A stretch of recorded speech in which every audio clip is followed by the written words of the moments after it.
પાળિયાદ ખાતે અમાસના લોકમેળામાં ઉમટ્યું માનવ મહેરામણ। પાળિયાદની વિસામણ બાપુની જગ્યામાં અમાસનું મહાત્મય છે। ત્યારે અમાસની પૂર્વ સંધ્યાએ પાળિયાદ પૂજ્ય શ્રી વિસામણ બાપુની જગ્યામાં બોટાદમાં થયેલ પૂજ્ય બાની પધરામણી નિમિત્તે શ્રી વિહળ પરિવાર બોટાદ તન મન અને ધનથી ખૂબ જ મોટી સંખ્યામાં જોડાયા હતા। તેઓ સર્વ સેવકોનું પૂજ્ય શ્રી શ્રી 1008 મહામંડલેશ્વર શ્રી નિર્મળાબા તેમજ પૂજ્ય શ્રી ભૈલુ બાપુ દ્વારા ભવ્ય સન્માન સમારોહ યોજવામાં આવ્યો હતો। સૌના સન્માન બાદ ભવ્ય લોક ડાયરાનું આયોજન પણ કરવામાં આવ્યું હતું, જેમાં પૂનમબેન ગોંડલિયા તથા ઋષભભાઈ અગ્રાવત દ્વારા ખૂબ જ સરસ ઠાકર વિહળાનાથના ભજન, લોકગીત, દેશભક્તિના ગીતોનું શ્રવણ કરાવી સૌને મંત્રમુગ્ધ કરી દેવામાં આવ્યા હતા। આપ સૌ તો જાણો છો કે વિહળધામ એ પરમ પૂજ્ય શ્રી વિસામણ બાપુની દેહાણ પરંપરાની જગ્યા છે કે જ્યાં ધર્મના સદાવ્રત, ભજન અને ભક્તિરૂપી 3 ધજાગરા ઊભા છે। અહીં રોટલો ને ઓટલો 24 કલાક મળી રહે છે। પૂજ્ય વિસામણ બાપુએ વર્ષો પહેલા ઘી, ગોળ અને ચોખાની પ્રસાદનું સદાવ્રત શરૂ કર્યું હતું। તે અવિરત સેવા ગંગા આજે પણ શરૂ છે અને હજારો શ્રદ્ધાળુ, ભાવિકો, યાત્રિકો અને દિન દુખિયા અહીં પ્રસાદનો રોજ લાભ લે છે। પૂજ્ય ઉનડ બાપુએ ભાવિકોને ભગવાન શ્રી રાઘવેન્દ્ર સરકાર અને ઠાકર વિહળાનાથના અમાસના દિવસે ધજા ચડાવવાની પરંપરા આરંભી।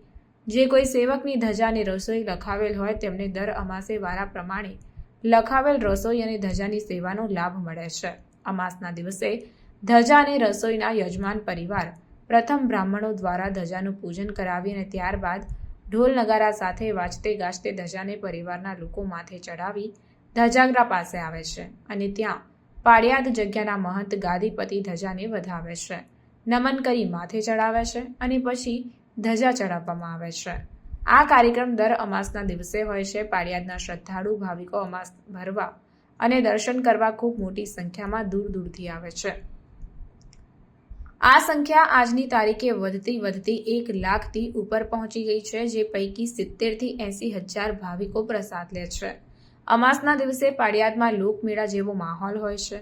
લોકો આવે છે, પ્રભુ શ્રી રાઘવેન્દ્ર સરકાર અને ઠાકર વિહળાનાથની સમાધિ સ્થાન દેવળે માથું નમાવી માનતા કે પ્રાર્થના કરે છે અને આશીર્વાદ મેળવે છે। પાળિયાદના ઠાકરને રોકડિયો ઠાકર પણ કહેવામાં આવે છે, જે ભક્તોના મનની ઈચ્છા તરત પૂરી કરે છે।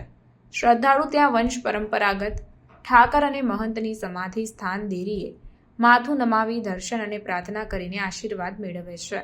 હાલના મહંત શ્રી શ્રી 1008 મહામંડલેશ્વર નિર્મળાબા ઉનડ બાપુના ચરણ સ્પર્શ કરી બાળ ઠાકર શ્રી પૃથ્વીરાજ બાપુના દર્શન કરી અને જગ્યાના સંચાલક અને અખિલ ભારતીય સંત સમિતિના કાયમી સદસ્ય પૂજ્ય શ્રી ભૈરવ બાપુના દર્શન કરીને વિસામણ બાપુના જન્મસ્થળ ઓરડાના દર્શન અને પરચા પૂરતો પાણીના અવેડાનું ચરણામૃત લઈને ગૌ સેવા માટે બનાવેલ શ્રી બણકલ ગૌશાળા કે જ્યાં 750થી વધુ ગાયો રાખવામાં આવી છે તેની મુલાકાત લે છે।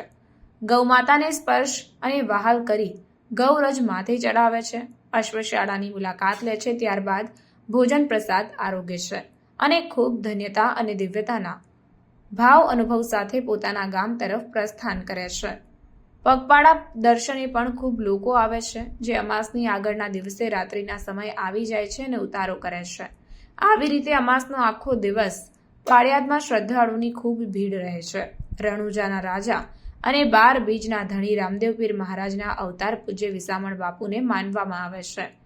એના પુરાવા પણ છે અને હજારો પરચા પણ પૂરેલા છે, જેમને પાળિયાદના ઠાકરની ઉપમા પણ છે અને રામદેવ પીર મહારાજના વરદાન પ્રમાણે પેઢીએ પીર અને સવાયા પીર થશે એ વચનનું સત્ય સમય નજરે જોઈ શકાય છે।